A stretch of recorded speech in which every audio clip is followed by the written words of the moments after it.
Welcome to Bring Out Your Badass Self, a movement to break your negative thoughts and habits and instead focus on building each other up and encouraging fearless authenticity. Each week, we will get vulnerable and share experiences alongside our guests and audience. Come rediscover your inner badass self. Good morning, badass. Good morning. How are we doing this morning? Good. I'm doing really well. How are you? I'm doing good. I've actually been taking some time off for myself. And so it's been nice. And then also I've been going through a new thing I've been trying. So I've actually been doing what's called the carnivore diet. Yeah. And so I've been on it for 5 days and I've already lost 10 pounds. It's crazy. Okay, I can deal with that. Right. Yeah. Good results. I know. So, I do love meat. And so it hasn't been as hard. Like sometimes I'm like, I just want a variety, but I'm trying to stay with it and just stay focused on doing that. And so we'll see as time progresses. Well, I'm glad you're enjoying it and that it's working and the wonderful thing about the carnivore diet, I think, is that fat is like not off limits. I know. It's like more fat, more butter. Oh, yeah. Okay. Yeah. And it's so weird because a lot of people think immediately, oh, you're going to have heart issues and things like that. When in actuality, it actually helps people get off of high blood pressure medicine and things like that. So it's like all the things, again, the things that society tells you, that someone programmed to us. And I started thinking about that as this was starting to work. And as I've talked and seen, different people that have dealt with it, that I remember specifically going to my parents whenever I was in elementary school and saying, hey, we've got to get on low-fat milk because that's what they were teaching us. And so our family ended up going to, a lower percentage. But I just think about over the years, like you can't have egg yolk. No, egg yolk actually helps you. And so it's very interesting, some of the things that we've been taught. And so I'm looking at, people that I know and some of the results that they're going through. So it's interesting. Yeah. And everybody's different. So what works for me won't necessarily work for someone else. So. Right. Yeah, exactly. Yeah. Exactly. My mom was she did a lot of research and I believe it was her who shared with me, like back in the day when they originally kind of formed the nutritional pyramid, a lot of the research that went into that was funded by like large organizations that had a stake in processed food. And, so there's just so much out there. There's just a lot out there that is a mess. Yeah, it is interesting. The main thing, she was like, even if you trust your body, if you feel like you need an avocado, if like I said, avocado and tomatoes are actually going to be one of the harder ones for me. But she said, ultimately, like trust your body, but stay off of sugar and stay off of processed foods. And so, and I've been doing nothing really but drinking water. So, so I see some people saying hello. And so if you are joining us today, please go ahead and say hello to us and let us know that you are here. So Carrie says the power of lobby organizations. Exactly. You're right, Carrie. That's exactly what it was. Yeah. It is. And then Eric said his normal good badass morning. I love hearing that on a Friday morning. Miss Kim, she's given our lovely happy Friday to my favorite beautiful badasses. And Kim, we have another maybe favorite beautiful badass joining us today as well. Yes. Yes. So as you join, continue to let us know that you are here.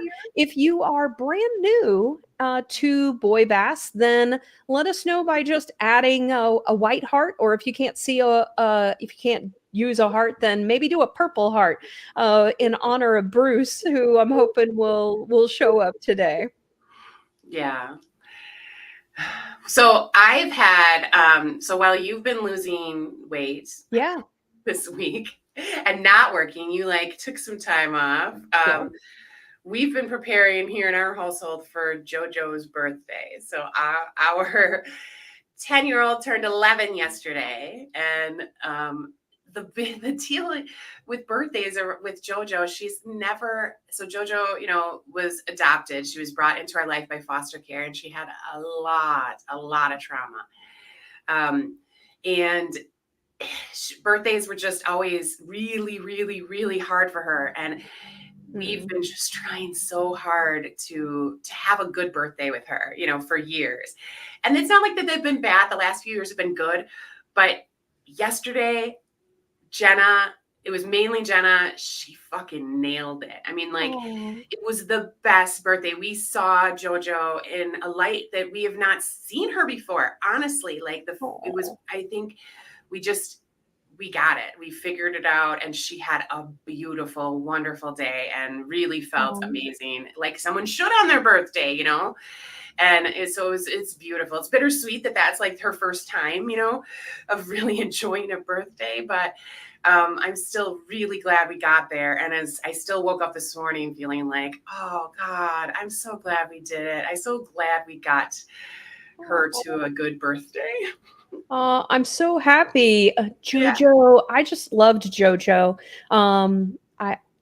I don't mean this negatively to anybody else, but JoJo was my favorite. And so I don't know, there was just like some little bond there that I just loved her, and I just loved her spirit. And I don't know, she also clung on to Jay. Like she became like his best friend as we were like tubing down and stuff like that. And she just, I just love her spirit. She really seemed to really love Riley too. And so she was like, I'm gonna, you know, like follow this girl everywhere. Yeah. So cute. So I'm so happy she had a great birthday, and she deserves that. Yes. It was great. We've been, you know, she was going through things, but like as parents, you know, and I wouldn't ever share this with her, I don't think, until she's older. But, you know, for us, it was really hard because we could never like hit the mark. We couldn't treat her like we treated our other kids. We couldn't get to that happy place. We also felt like we couldn't do anything right. You know, like all the things we tried always kind of ended in failure. Not that that's, you know, you just keep trying when you're a parent, but like, we were like, okay, you know, so like leading up to the birthday, we're always kind of like, okay, all right, you know, we've got it. We're like, you know, she's anxious, we're anxious, everybody, you know, and we just kept trying different. We had a strategy in mind this year, and it worked, and we're just thrilled. So that's awesome. Well, I'm so glad she had an amazing birthday, and way to stick in there, Mama Jenna and Mama Cate. Yeah. So well, today we're going to be talking a little bit about resilience, which is a little bit about some of the things we're talking about today, as well as new beginnings, which is also a little bit about what we just discussed this morning. So a little bit appropriate. And so today we have Tasia Grant. She is a TEDx Talk speaker. And then she is also a transformational motivational speaker as well. And so let's go ahead and bring her on, and then she can do a better introduction than I did. Hey, you did just fine. So thank you so much for joining us today. For those that don't know Tasia, Tasia and I have, I feel like if I say how many years we have known each other, that really dates us. Right. So I won't do that. I've known Tasia for a long time, and she's since before I had babies. And came to Riley's Baby shower. Baby shower. Thank you. And so Tasia is just a beautiful soul. I'm so happy to glad to have her here today. And so Tasia, can you give a little bit of an introduction to yourself before we really get into it, so our audience knows a little bit more about who you are today? Yeah. I'm a mama first. Today is my son's birthday. I have to say it's my firstborn. Today is his 24th birthday. He just graduated from college, so I have to give a shout out to him. And I have a beautiful daughter who's 19. So I am just excited to, first and foremost, that's my charge as a mother. I feel like that's my first gift here on earth. But then also, I'm an HR professional. Sarah knows I've been doing this a long time. And it was my first profession, and I stayed in it because I love it. Like I really do. One of the reasons why I love it so much is I am very much that people person. I know that's a buzzword in HR, but I really am. That's like who I am. Like I feel like it's really seriously my purpose in life. And so I chose a career that allows me to continuously fulfill that purpose, is just to really help other people be their best selves, because that's what I'm striving for all the time. Don't always get it right. I'm definitely not perfect, but I feel like as I'm on that journey, I don't want to be there alone. Like, who wants to be the best and be the winner, the only winner? No, you want everybody, you want other people to be able to win with you. So that's kind of what I feel like this career allows me to do. And same thing with the speaking is like, as I learn things, like what good is it if I keep it all to myself? I want to help other people who may be able to get something from the lessons that I've learned as well. I love that. I love that. And there are plenty of people that just want to be on top, Tasia. So you say, who doesn't? I would say bad people. There are bad people out there. I don't have that crab in the barrel mentality. I'm like, no, all of us, come on, let me help you. Let me help you get out of that pot. Without a doubt. I love that. So real quick before we get into it, I just wanted to pull up. J. Rose said, good morning, badasses. And she said, happy Friday. And so welcome, J. Rose. And so as you continue to join, please let us know that you're here. And so Tasia, let's start all the way back to the beginning. So what is small little Tasia like? Little Tasia, and I know this will be hard for you to believe, Sarah, because I'm not shy now, but I was really a shy little girl. Really? I was really shy. I was soft-spoken. I didn't have a lot of confidence back then. And it's not because of lack of support. You know, my mom was great about telling me, you know, that I was pretty and that I was smart and all this. But, you know, we know now you have to believe it, you know, as a child. People can pour into you and it helps. It's wonderful. But until you really absorb it and believe it yourself, it won't resonate, you know, with you. And with me, because I shied away, a lot of times I had a hard time speaking up about my feelings. You know, my mom, she got married. I was 4 years old. I'm born and raised in Washington, D.C. I was born at Howard University Hospital. I'm a Freedman's baby, for those who know, from D.C.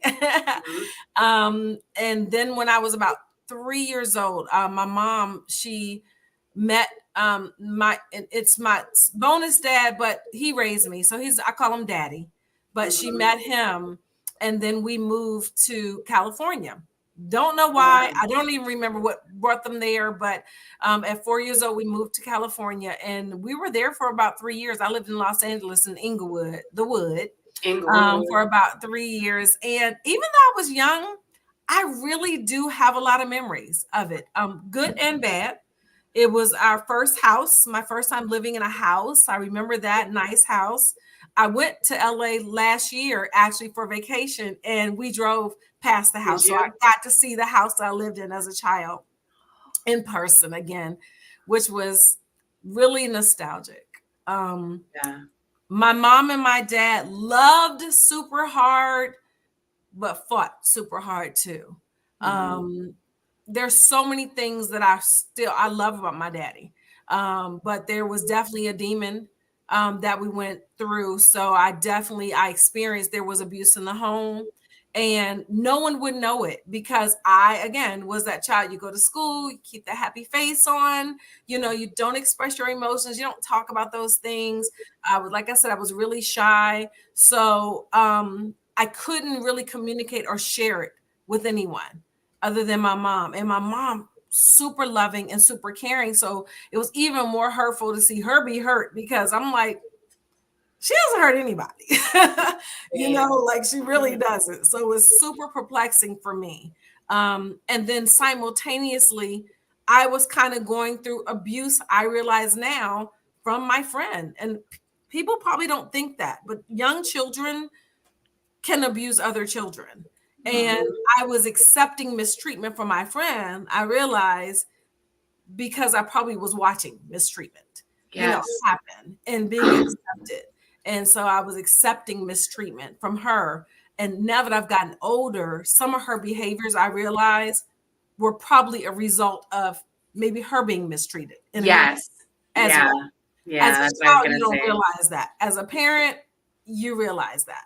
Yeah. That potentially that it could have just been a really bad cycle. Some of the wonderful highlights that I remember, like I said, we had a home, like a whole house, a beautiful house. We had a plum tree in the back. And I remember, like in DC, we didn't have plum trees and lemon trees and orange trees, So there are great memories. I had a clubhouse, a lot of things that were material that I just hadn't experienced before. And then we moved back to DC. My mom and dad got married. Things got really rough. And I think that my mom decided she needed to be home where family was. Where family was. Support and protection and all that. And so that took us back to DC. And that is when I started. That still with your father? Yeah. Okay. Yeah, we moved back with my daddy. They stayed together for a while. But that's when I started to feel safer because we were back home with family. And I felt safer for my mom because I felt like, with people surrounding you, there's eyes on you. They know what's going on. And I didn't have to verbalize it. People just kind of knew.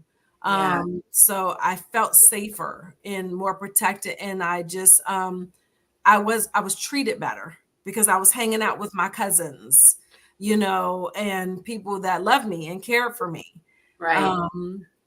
So I think that's when I started my blossoming process. It took a while, but I think that safety contributed to me being able to find myself and not, hover in a shell, this protective shell. So I think that move was so great. I'm thankful to my mom for making that decision.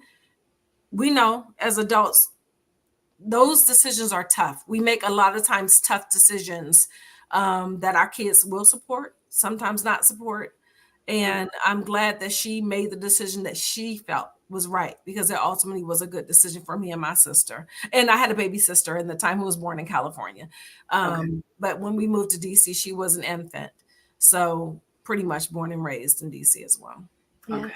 So Carrie real quick said, DC baby here. She said PG County. Ray. Come on now. Carrie has connections to Wisconsin. I know. She's been there. She's like, Carrie belongs with us. And Carrie, I've lived in PG County too. And that will kind of be part of my growing up. We moved a lot.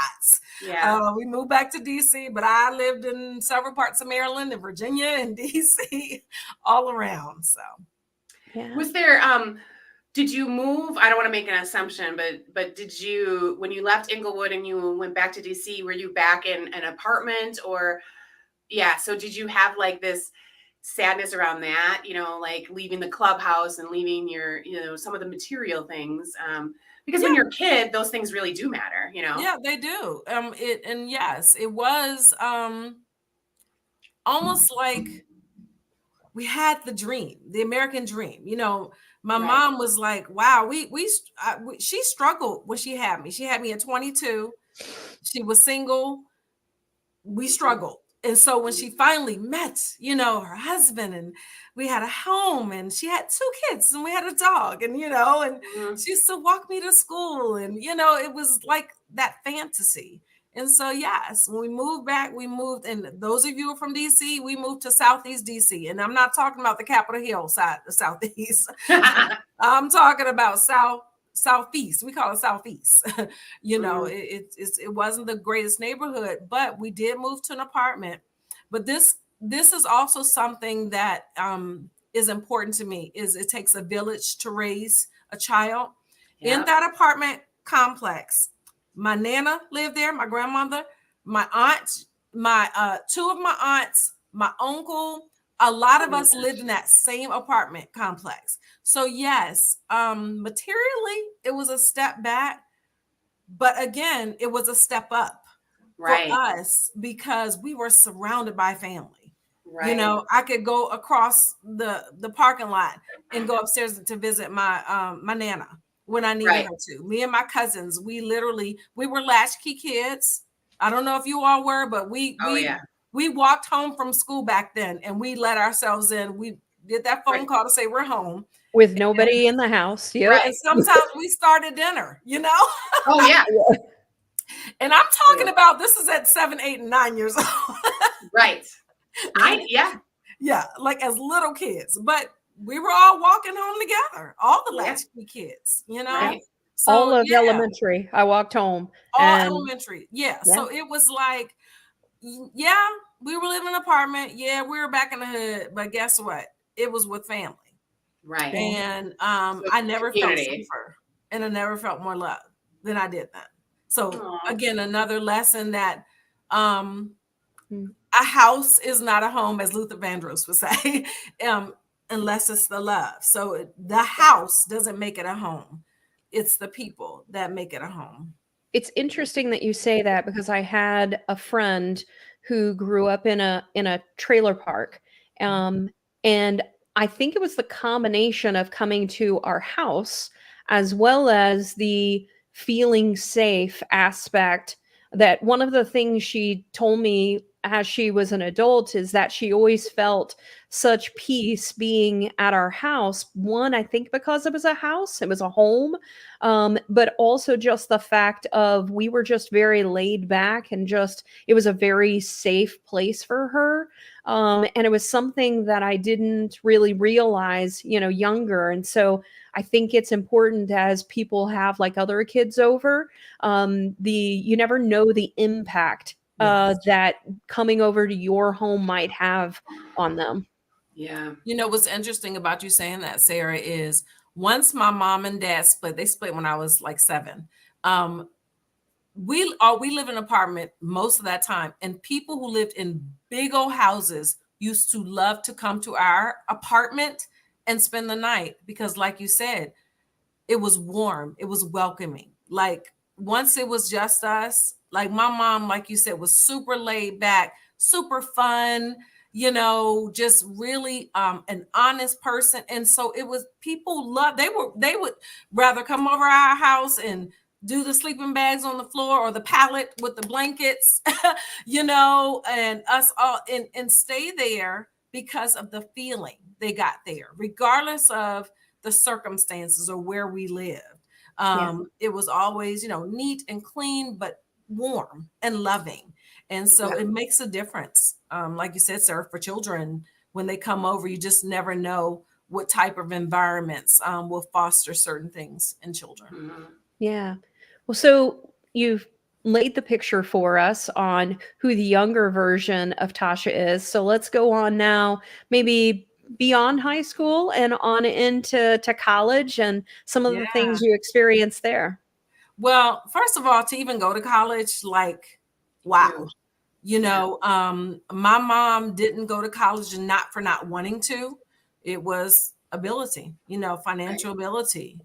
She got accepted, and she didn't go that route. And for me, I know that it was a dream of hers, but honestly, finding financial aid and like all that stuff. She didn't know about those things. You know, all she could help me was with the encouragement piece. And what do you need me to do? I can help you fill out applications, you know, but how to navigate those waters, you know, it was a gray area for her. And, or maybe I would say even a blind spot, you know, for my mom. And so the fact that I made it to a college, and a really good one, Hampton University is one of the top HBCUs. At the time, you know, it wasn't cheap, but we went in and, you know, did loans and it's everything we could to make it happen, because she was determined that her children would have better than she had, as most parents are. Right. And so the fact that I even made it there and I stayed there and I graduated from there, like that was such an accomplishment for our family. You know, many of us were first generations, you know, of college, going to college. And so that was a big deal. And for me, it was like a glimmer of light, in the sense of maybe this opportunity will help my whole family, not just me, but as I progress and I do better, then that paves the way and it allows me to give back as well, you know, to my mom. You felt that as like as an 18-year-old going into college. Yeah. Let me tell you, I worked real jobs. I worked since I was 14. I worked for the Mayor's Summer Youth Employment Program at 14, and I never stopped working. Mm-hmm. And I was that kid who was like, everybody wants new school clothes for, you know, for school, first day of school. But sometimes I knew that was difficult for my mom. She wanted to, and she would sometimes sacrifice to do that for me. So I was that kid who was like, I'm going to work my butt off and I'm going to get my money so that I can buy my own school clothes. So I can still fit in and still do all the things, but not put the pressure on my mom. So I watched that. Yeah. And so for me, it's like college is an opportunity for me to do that on a bigger scale. She did so much for me. It was really important to me for me able to do more. And then also, to me, it was the start of my life, that fairy tale life. You know, I was like, okay, I had no expectations. I didn't expect to go there and meet my husband, but I did. You know, I went to college and I pledged and I met my future husband there. You know, he pledged the same year I did, and that's how we met. And it kind of evolved almost like a fairy tale. Like it really did. Like I met him, we fell in love, and we dated in college. He's older than me, so he graduated before me. But we didn't break up. He graduated and paved the way and then he proposed to me. We got married and we decided to move to Atlanta shortly after we got married, because back then, I'm not going to even date myself or tell you the year, but Atlanta was booming. Like it was the place. Like it was the place to go, especially if you are young adults trying to, you know, start your life out, start new careers and things like that. We were told this was the place to go. So we picked up and we moved about a year after we got married to Atlanta. We moved into an apartment when we first got here. I got my first job where I worked with Sarah and ended up working for that company for 10 years. Yep. But started at that job and we started to really live the American dream, as they say. I don't even know if that's really a thing anymore, but we ended up buying our first house a year after we got married. It was like, oh my gosh. It's all coming together. I own a home. Like, hadn't lived in a home since that first home in California. And it's like, and I actually own a home. I can't believe it. And then we did things cyclical, you know, not that it has to be perfect, but we kind of did things in order. You know, we had a child, our first child, you know, a year after, and we had a boy first, you know, that was my dream. I couldn't have written it better, you know, had a boy first. And then we moved into a bigger house. What? Whoever thought I would actually have a house, but a second house? You know, oh, wow. And then we had a dog. And then we had a second child 5 years later. Like, when I tell you guys, it was going like a fairy tale. Like, this doesn't happen. I met my college sweetheart. I married him. We have a boy first and a girl 5 years later. And then we have 2 dogs and we live in a big house. And we both had great jobs, stable jobs. But as they say now, life be lifing. That's the phrase now. Life started to life. And the perfect fairy tale, it didn't quite go that direction. Yeah. And I married, he was a good man. He still is, and I'm a good woman. But we realized we were really young when we were doing those things. We didn't think we were young because we were older than our parents were. My mom was 22. And for me, well, I didn't get married till 26. And I didn't have a child until, 28. So we planned it out great. And we were good friends. We were that couple on college campus. Like we were that couple. Yeah. We had fun together. We were just people really adored us. We were goals. But again, we didn't anticipate what the stresses of life to that. Things are great when things are perfect and going in the direction, that you anticipated. But when stuff starts happening and the economy started falling out and, we lose jobs, and I shifted a career. I decided at some point I wanted to go into acting. I did acting as a child. I was in children's theater, which was another gateway. And I discovered it in Atlanta. Who knew that Atlanta has like a big acting industry here? Yeah. I didn't. And upon finding that out, I started doing it as a hobby. But then I decided maybe this is my calling. And I want to try my hand at it, as a career. He was fully supportive. We financially could handle it. But the reality is, like I said, the world started happening. The economy started going crazy. Finances affect, marriages. The other thing is we started to grow up, and potentially grow maybe into different people than we were. And stuff like that impacts marriage. And unfortunately, that fairy tale started to change. Yeah. And we just had to make some really hard decisions. And all of it's tough to talk about. It's not regretful. What I regret is that that life changes when you don't expect it, and it doesn't end up the way you expected it. Right. And so for me, it was like, oh my gosh, how did I get here? When I just knew I was going to have the different life than my mom had. I didn't have an abusive husband or anything like that, but I just felt like it's going to happen through me. Couldn't happen with her, it's going to be fulfilled through me. And I somewhat felt like a failure in that aspect. Right. I failed in that way. And so that was tough. Yeah. Yeah. Yeah.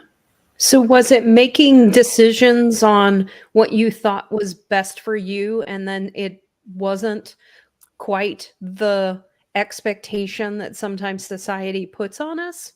Yeah, I think so. And I think also it's when you've evolved as a person, it's a great thing. But then sometimes it puts the pressure of you got to stay there. Like you have to continue to be the person that people have seen you evolve into. And so because if you divert from that, that's when it starts to have the appearance like you failed because you've diverted from that. And I think in our young adult years, we care a lot about that. We care a lot about what other people think. We care a lot about our image, and and I've always been an authentic person, so I don't fake who I am. Sorry about my lighting, guys, if I'm coming in and out. Okay. But I've always been authentic, but I have always, I guess I learned this even as a child, protective of myself. So it's like you'll always get the real me, but I am very protective about what parts of me I let seen. And so it's like, even when I was going through with my marriage, I wasn't the type of person who faked, because we know the internet's not real. When you see social media, it's not real. So it wasn't like I never acted like we never had problems and weren't perfect. But I didn't broadcast when we were going through. It was nobody's business as far as I was concerned. So people get used to you in a certain light. It's like, I'll give you an example. When I was acting, it's funny. When I would audition for certain roles, and they would be like hardcore tough girl roles. So like one of the casting directors, we became really great friends, where she was like, I always thought you were like the soccer mom, Tasia, because that's all I knew. College graduate, homemaker, mom, career woman, and all that. She didn't know I was from Southeast. I'm from the hood. And I used to fight and all that stuff. So like I said, you see how my dialect changed, right? Because I talk to that person. And so it's so funny, because sometimes in auditions, she'd be like, okay, this character, give me Southeast DC Tasia. And it's like, because that is a whole other element of me. Like, I know, it's like, I'm tough. I'm able to protect myself. I didn't get in a lot of trouble. I'm not going to be fake and be like I was the fighter and I was in trouble. I wasn't. I was the kid that mom was like, oh, Tasia, yes, I can rely on her. But at the same time, there's a part of me, Sarah knows this about me too. I'm tough. Yeah. And I also don't take no stuff, because I did as a child. Right. I grew into a person who's like, I have to be able to advocate for myself and stand up for myself, because you won't always have someone who will. Mm-hmm. So I had to find the strength and the depth in myself to feel like I can advocate for myself. And I think that's what gave me the courage, Sarah, to make the decisions and the transitions that weren't necessarily popular, and maybe not even supported, some of my decisions, because I realized I have to continue to advocate for myself and stand up for myself. And this may not be a popular decision, but I know it's the best decision. And the right one for you. Yeah. And I will say, Cate, we talked about the value of the material things that we have, and most people have them in some capacity. And even as children, you really do. As I got older, my values changed a lot, because I wasn't enamored by them anymore. So in the past, I was enamored by having a home, having a car, having, these things, a marriage and the kids and stuff like that. I was enamored by that. After I had them, it was kind of like I value them. I'm grateful for them, completely blessed, but it doesn't make the person, and it doesn't make me. And I realized I had those before. I can have them again. Right. And so when you have people in your ear saying, you're making these decisions, you're going to give up a house, you're going to go back into live into an apartment. You fought your whole life to get out of an apartment. How are your children going to feel? They have been blessed to be afforded opportunities to go to school with people who have $1 million homes. How is that going to impact them? Now they're going to go through what you went through. They're, among peers who have what you strove to have. And now you're putting them back into the situation that you were in. That's heavy, Tasia. That's a lot to put that. Yeah, that was a lot to feel, a lot of external pressure, and I'm sure some internal kind of shame that you had to kind of fight. And I think this is one of the things that Tasia and I always connected on, but didn't know why we connected. And honestly, I didn't know until now. And so, because Tasia does tend to keep things more close to the vest about her life. But one of the things that I always you know, whenever you sometimes look at someone, you sometimes see yourself, you see a little bit of a reflection. For me, that toughness, like I can get fucking tough and I can, you know, like don't fucking, you know, deal with me type of attitude. And I see that in Tasia, you know, like there's a time that, you know, we're not going there. And then other times, you know, she's, you know, very like we can both be extremely sweet. And super sensitive. Yeah. You see, I've been like fighting back tears this whole time because yes, we wear our hearts on our sleeves. Like we do. And I think, you know, the other thing that I really like about what you're saying is you are finding your authentic self, being true to yourself, no matter what other people might think and how it is they might judge you, because you knew you were dealing with like, no, this is actually what I need to do, even though it is not popular. And I can very much, you know, I resonate with that a lot. Yeah.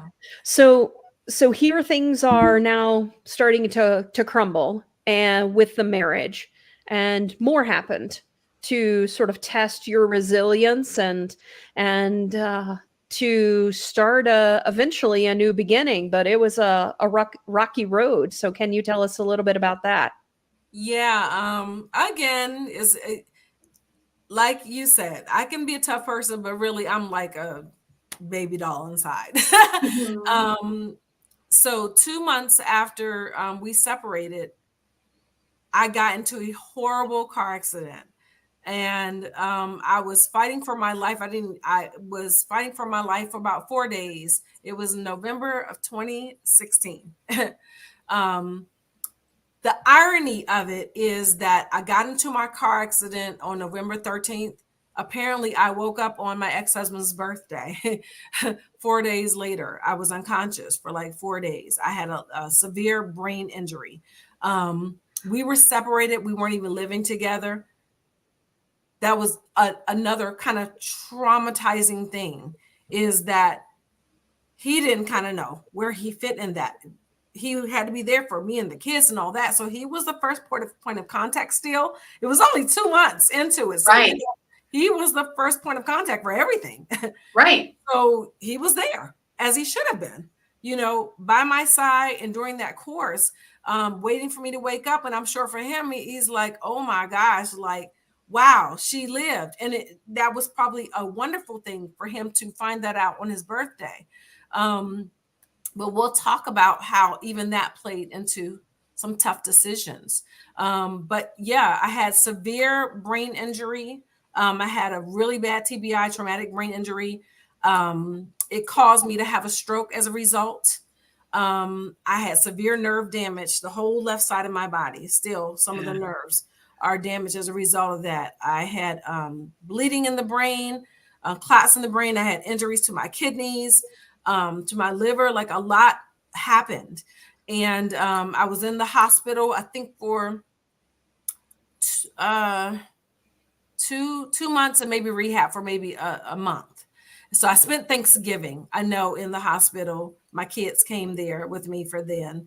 And I had to learn how to walk again because my balance was completely off. It was super traumatizing for my family and for everyone. My kids, again, were still dealing with the emotional thing of the separation. Right. And their dad not being there. So while they're still coping with that, this happens. While he's still coping with that, this happens. While I'm still coping with that, this happens.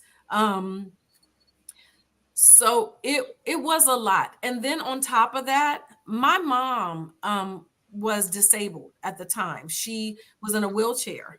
She actually really suffered from asthma. Was one of her she was on disability for asthma, but then she also suffered from a lot of other things like neuropathy and fibromyalgia, and at the time had been experiencing blood clots. So we had to have her back and forth to the hospital because of course it was affecting like her heart. And so, you know, I have a disabled mother who lives with me who also was being impacted emotionally because, I mean, she loved him. She loved us. She saw the entire growth. you know, so she was impacted by that as well. And so all of this was a lot. And on top of that, because my brain was in the healing process, the doctors were like, you cannot experience high stress or you could die. Yeah. Those words were said to me. Right, because you had to keep your blood pressure down. Otherwise, you were going to stroke you again. will die. And right. They said that to me. So people were wonderful. I don't even remember. This is the truth, guys. I lost my memory in the sense of I literally do not remember what happened. I don't remember. I think they think I may have fallen asleep. Of course, they did all the tests. It wasn't alcohol or anything like that, that I probably fell asleep. Thank God I didn't hit anybody. I literally went through cars. Somebody who saw the accident said that I veered off and I spun around and went over. Thank God I didn't hit a car. And no, you know, so I didn't hurt anybody but me.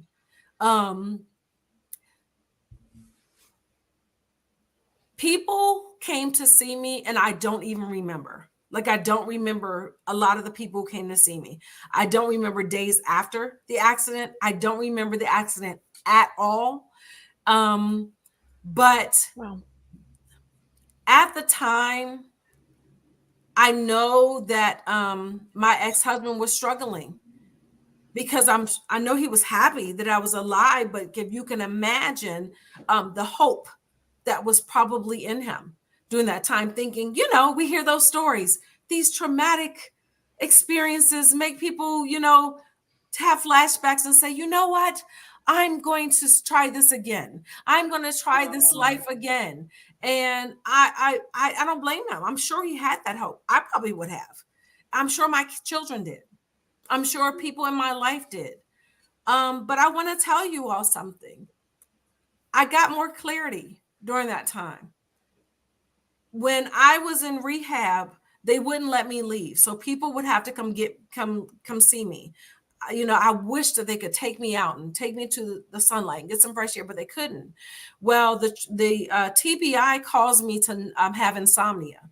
So I would literally wake up at, I don't know, 1 o'clock in the morning, and I couldn't go to sleep till maybe even 7. So I would sometimes just lay there and I would just pray. I would pray a lot. Yeah. I couldn't read because my vision was blurred for about 6 months. And so I couldn't read.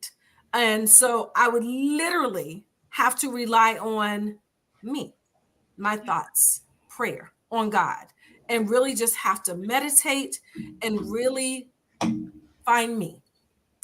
And in that process,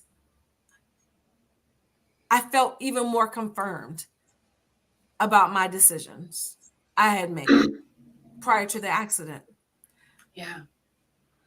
During those times, I realized more than ever, you don't have time to waste. You know, tomorrow's not promised. So you really have to make some tough decisions to move forward, to start a new life. And again, probably didn't make the popular or expected decision to give it, you know, another college try. No, I was like, I felt like it was my sign, like, okay, nope, you need to work towards having a happier life and transitioning to the new you, the older you, the more mature you. And I did. And during that time, it was tough. It was growth. It was reflection. My TED Talk talks about finding your gifts, discovering your gifts. During that time, I tapped into other gifts. I couldn't act anymore. I couldn't work anymore. I had bills to pay because remember, I'm single now. So when I came out of rehab in the hospital, I went back home and it's like, bills are still due. But I'm not working. So I was like, I got to do something. So I tapped into my human resources background. I did career transition. I started career coaching from my home. I couldn't even halfway see, guys. I'm telling you, like I could see some, but I would have to have people read for me. But I became innovative and resourceful. I'm like, one thing I do know how to do successfully is transition in life, physically, mentally, emotionally, career-wise. I have done it successfully, so I can help other people do that. And I did it. And that's how I maintained even my car note. Yeah. Because I said, you have to find that strength. You do. Sometimes you don't have a choice. And I feel like a lot of times we go through these things so that we find that. When life is easy and we're coasting, we're not forced to tap into that. When we have some ruffles in that, or, you know, go through obstacles, we don't have choices. So we find strength that we never knew that we had. Yeah. We find gifts that we may have even known that we had, but they take the back seat to the things that we feel comfortable with. So when we're taken out of our comfort zone, sometimes it reignites those things that we knew were existing, but that we didn't give attention to. And that's what happened to me. It was like, tap in, Tasia, tap in. And it also helped me to remove distractions. It made me think about how distracted I was before the accident. Yeah, right. Because all of a sudden, I've had this happen to me with injuries. All of a sudden, you are just with yourself, right? Yes. And you're not distracted, and you know what. You so clearly see what matters, yes. Right? When you are completely alone. Yes. Yeah. And it's uncomfortable. Yeah. Oh yeah. It's uncomfortable. It's uncomfortable sometimes having to just be with yourself and not the distractions of I couldn't get on social media. Even when I started to be able to see better, I actually stayed off social media because it was becoming toxic for me. I noticed when I would go on social media, it would make me anxious. I would start to think, oh gosh, they're doing what? They're doing what? I'm missing out. I'm behind the game. Oh my gosh, when I come back, I'm going to be so far behind the game. And will I ever come back? Will I ever have that anymore? Will I ever be this anymore? It was causing so much anxiety, and it does it today. So can you imagine being disabled at the time? I mean, it does that to me now. I just came back from a social media break because I realized sometimes it's a distraction. Oh, yeah. In a lot of ways, it's a great tool. I've used it myself for advertising and all that, but it can be a distraction and it can be a deterrent and it can be deflating sometimes. And during that time, I was like, okay, God, I see what you're doing. You're making me go inside instead of outside, and in that decision, I fought back. I started fighting back. And I was like, you've got to do this. And, during that process, we moved from the home that I had with my entire family, with my ex-husband and my mom, and we moved into an apartment. But guess what? It was my apartment. It wasn't a house. It was my apartment. My children still had a roof over their head. They still had a safe, loving home. They ate well. We still had all the necessities in life. Something is like, a lot of people will probably be ashamed to share this, but in making that decision, my mom, I made a vow to take care of her. So I brought her with me. But at that time, I couldn't afford a place that accommodated each person having their own space, my mom and my son and my daughter, and me. So for a while, me and my daughter shared a room. And imagine for my daughter, again, she goes to school with people who live in mansions. And so she found herself probably in the position that I felt like I was in as a child, not wanting to have company because you don't want your company to know that, For me, I love. And I wasn't deterred from relationships. I knew that I want to be married again and I want to have a relationship again. I didn't leave a bad taste in my mouth. going through that, because again, I had a good marriage, with a great person. And I had a good life. And so I'm like, I can have that again. And I want that again. And so for me, imagine being in a situation where you're going through transition, but you still have the desire for love. And you're in a room with your daughter. Yeah. And so for me, but I knew that we were going to evolve out of that, because I know me. I also know what I'm made of. And I'm what like, you're capable of. Will eventually have a home again. I knew it. I knew it in my heart, and spoke again. My kids will have their own room. My mom will have her own room if she's still there. And I'm going to have a husband, and I'm going to have that fairy tale life again. I knew it. I just didn't know when. I was like, I don't know when this is going to happen. And I don't know how long I'm going to have to, endure this. But the thing that happened was I had to get back into the swing of things. I had to nurse myself back along with my mom. I was literally physically nursing myself back to health while still taking care of my mom, not begrudgingly, willingly taking care of my mom. It's one of the best responsibilities I've ever had in my life. I wouldn't change a thing, and I would do it again if it were bring me back today. But during that time, I had to go back to work, back to corporate. Reality set in. Back in the grind. I was working for myself. I was doing consulting, when I was working on my own. But the reality set in, you need stability. You want to get back into corporate where you're with an organization, you're working with people. I liked being around other people, other adults, where I wasn't just depending on my work. Working for yourself is hard. And when you're a single person, being an entrepreneur can be a task. And when you're trying to be an entrepreneur and work yourself back physically, and then take care of another adult, and then take care of children as well, it's tough. So I said, you know what? I'm going to get back into the game. I was blessed. I got right back into the game through networks. And this is another message I'd like to say. Be careful about how you treat people and the relationships that you build, and about burning bridges. It's important, because you never know when you're going to have to come back around and need people, when you're going to have to rely on people. And the one thing that I can say I feel like I'm most proud of as a person is my integrity and my relationships. I built good relationships, and I have good standing with most people. So I can circle back around. Sarah can be a testament to this.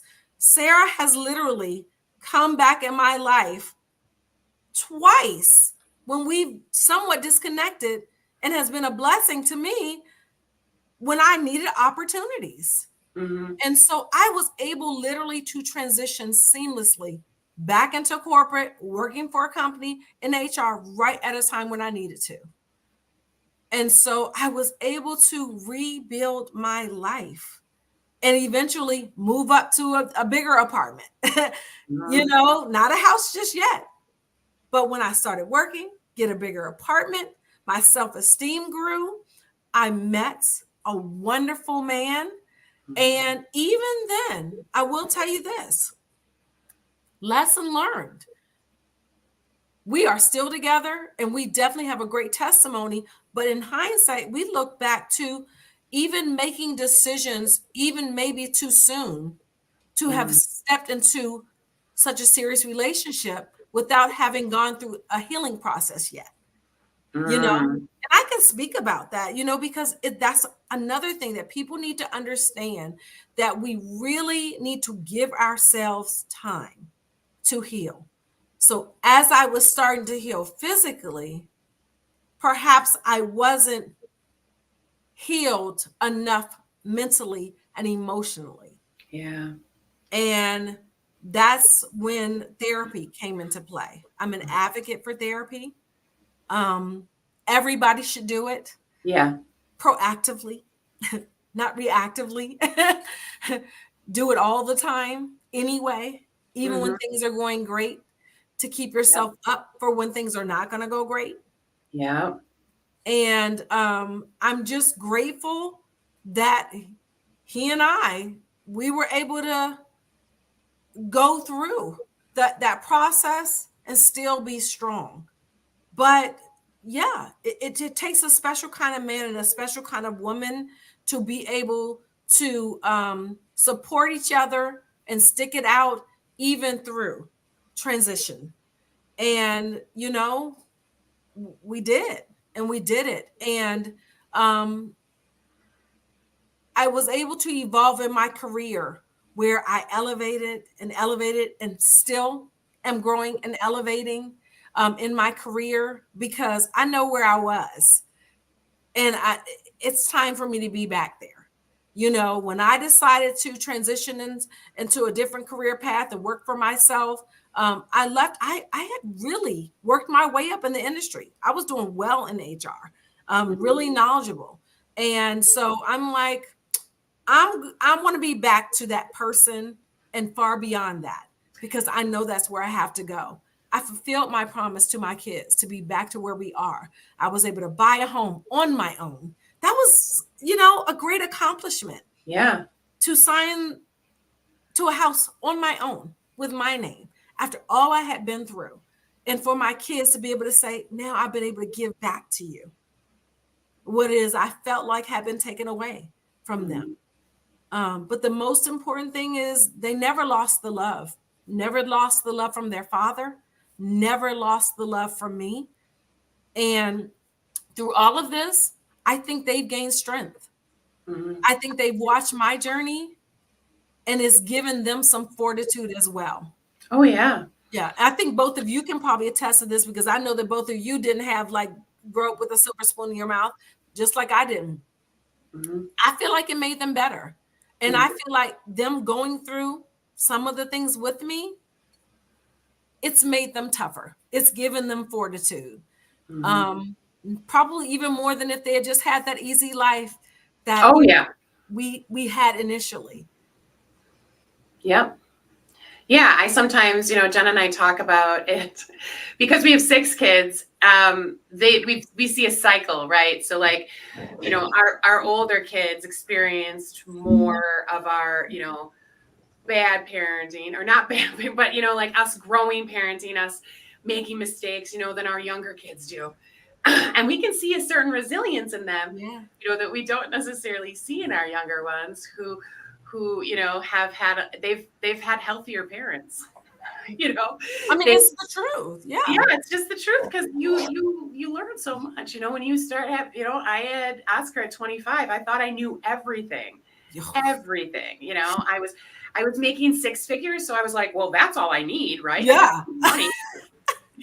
right because if you didn't have that growing up and then you get there and you're like, yeah, I'm set. Yeah. Right. You think it's the answer to everything. Now it helps. I'm not gonna lie. You know, right. Money is good. It's not evil. Like people say, it's not the root to evil. I don't believe that. But I mean, you know, like you said, it's not everything.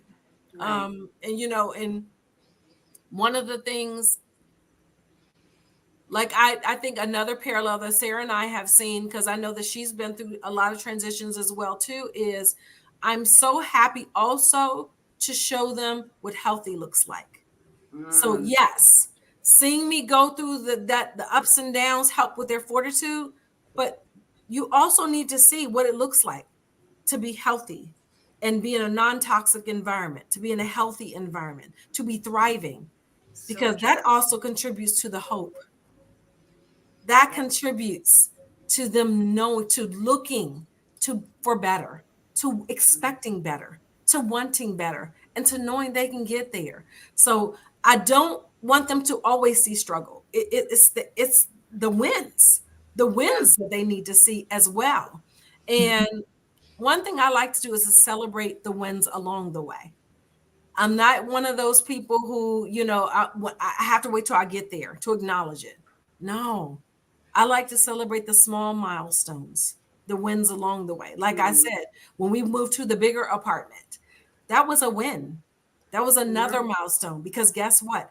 It was in the direction of getting to where I am right now. And that's still my mindset. It's the continuous process to get more wins, not the win, but more wins. My kids would say the W's. The W's. Exactly. A W is a W. No matter how big, no matter how small, it's the acknowledgement. And I feel like one of my friends, she says winning with gratitude. She says it like all the time. And I think that's key, is to acknowledge each win. Show gratitude for each win, and that will lead to more wins, more blessings. The more you acknowledge each step. And so I saw this meme today I wanted to share with you guys because it really spoke to me. And I said, wow, I feel like this is kind of where I am. It says, I am a woman that a younger me had always admired, but never really imagined they'd be. And that is my greatest accomplishment. Yeah. I love that. I do. So I want to pull up a couple comments that have come in along the way. And so Bruce has been here. He had just said, sorry, badass ladies, crazy day. So that was earlier. And then Maria said, I love living in an apartment, and you cannot change my mind. The value of calling the front office when their stuff is broken is priceless. It's priceless. I know. I'm telling you. Jenna and I owning our home, oh man, it's been so hard. It's been so hard because it's like, you're responsible for all of it. You know how they say adulting is overrated? In some capacities, home ownership is overrated. Overrated. Yes, agree. And then she also said, okay, I know how to transmute pain into love. And so, and then Kim said, so love you, Tasha. So thank you, Kim. Yeah. And so, Tasha, when you think back on your journey and you think about people that are going through some trauma, going through hard times in their life, maybe final thoughts of what you might leave with them as they're dealing with that, as someone that's been in a unimaginable place in their life. What do you think? What is it that someone else could have said to you to help you in that moment? Or what is it that they should say to themselves maybe that could potentially help them? I think the biggest thing that helped me, even as a child, is envision yourself outside of that situation. Envision better. It gave me something to fight for. That's like my biggest advice is, even if you don't believe it yet, even if you don't know how you're going to get there, when it's going to happen, envision it. Picture what you want that to look like. As a child, like I said, baby steps, baby wins. I envisioned a better life, that same fairy tale life without the violence. Like I envisioned that. Like I envisioned that for us, for our family. And so I fought for that. I envisioned going to college in high school. I envisioned I'm going to go to college. I don't know how. I don't know when that's going to happen, but it has to happen for me to have a better life in my mind. For me, that had to happen. So I envisioned it. So I did everything I could to make that happen. Once I got into college, same thing. Well, I knew the type of life that I wanted to have. So I did the things to fight to get there. Again, it may not happen like we think it's going to happen. It may not happen in the time that we think it's going to happen. And honestly, guys, it may not even happen the way we think it's going to happen. Because again, we can envision it, but it may be not necessarily what God has for you. So you can at least in your mind envision that there is going to be better. And I believe that's what kept me going. Is for me, with my kids, I could look in their eyes and honestly say, don't worry. Right. I promise you, it's going to be better. Yeah. It's not going to be like it is today. Trust me and bear with me. Have patience with me. It's going to be better than it is today. And with my love and my relationship and all that, trust me, it's going to be better. I'm going to be better than I am today. And I meant that. So I work towards that. You can't just say it. I can't just say I'm going to be better or we're going to be better and just wait for it to happen. No, I had to do the things. I had to go back to work. I had to go back to work, for a company. I had to go to therapy. I had to make life decisions to get myself in the direction of being better. I'm still today had that mindset. There is better. I envision what the better is. And so I'm having to make tough decisions that are going to get me there. Yeah. So that's what I would say. Envision it. You don't necessarily always have to believe it initially. You have to be able to see it. Right. And you have to, Maria has a really great point. You have to be able to feel it because like to your point, you don't necessarily know how it's going to be delivered, when it's going to be delivered, or that it's going to be delivered, right? It might just evolve in some way. But what you're really chasing is a feeling. That's right. Right? What you're chasing is a feeling of stability, of confidence, of, always being able to provide safety. Yes. Right. Yeah. I love that. And more than anything, peace. Like I mean it. I know that's a buzzword now, the soft life and peace. And see, the soft life for me, I'm going to say not just financial and material, because I like those things. Those things are important to me. But the soft life for me is ease and peace. I've been really into the word harmony. So for me, peace is harmony, because there's so many moving points in moving parts of my life, but if they're all in harmony. Oh, I love that. Yeah. I love that. I'm going to take that too. Peace and harmony. I love that, because you're right. When they're all working together. Yeah. I like alignment. And so, when all of the things are in alignment for yourself, physically, emotionally, spiritually, because it really is about you being the better version of yourself. Yeah. And so I love that. So I want to post this real quick. If you want to connect with Tasia, I just posted a link to her website. So tasiagrant.com. I had it go to about-me. So if you want to connect with her, do you want to tell a little bit about how you can also help others? Yes. So talk about your gifts, tapping into your gifts. I have most recently tapped into the gift of speaking, and I'll even talk about that really quick. Is that came to me when we talk about envisioning. I knew when I started the journey to, I want to be a motivational speaker, but I really want to be a transformational speaker, because again, I feel like that's my gift, is learning how to transform and transition. I have done that successfully. So I want to speak to people to encourage them or motivate them or give them the tools to be able to do that. So I expressed that journey. I spoke it out loud. I started to do the things to prepare.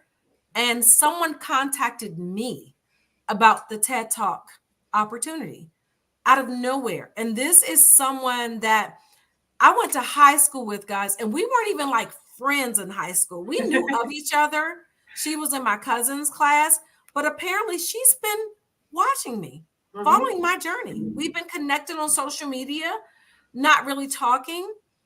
And something about my journey, she said about my journey, my triumph. She's seen my trials and my triumph, and spoke to her. And she knew that I had done some acting, so that I obviously am not afraid of speaking in front of people, and she reached out to me. And you all know that TED Talk was absolutely on my vision. and right further down the line. I thought that was going to be way down the line. God had a different plan. And again, that's why I said it may not happen exactly like you think it's going to happen, or it's going to happen. It happened better than I would have ever imagined. Like, I thought that I was going to have to do all these speaking gigs to launch me into a TED Talk. Well, actually, the TED Talk helped to launch the speaking career. And so see how that happened? How I had the vision. I knew where I wanted to be. And so I was intentional. And that is a perfect example. Just know where you want to go. At least decide that you want better. What does that look like?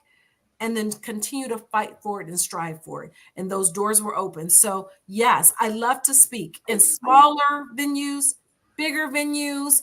Ladies, I love to come and talk on the Zooms to the small groups, or come to events. People in human resources arena, in my field, people want to get into acting. Those who resonate, my story, if it resonates with you and you are going through any part of what I went through, coaching, speaking, that is my purpose. I know it is. It's like, I can't keep this to myself. I didn't go through this just for me. I didn't go through this just for my children. Right. I know that it's greater, that all the things that I went through in life, there's a greater purpose. And I'm hoping with my speaking that I can fulfill that purpose. So yes, if you all want to book me for speaking, invite me to something, do some coaching on if you're trying to make a life transition, a career transition. Hit me up, because this is like this. I'm not stopping. There's better for me, and I'm going to keep on going. I love it. Yeah. I love it. Thank you so much, Tasia, for joining us today. Thank you for getting vulnerable and sharing your story with us. I also want to thank the audience for the interactiveness, for providing us your thoughts as well, and for being here today.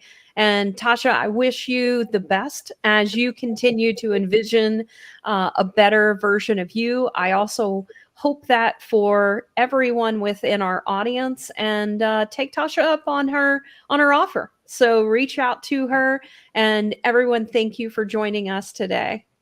Thank you. Thank you.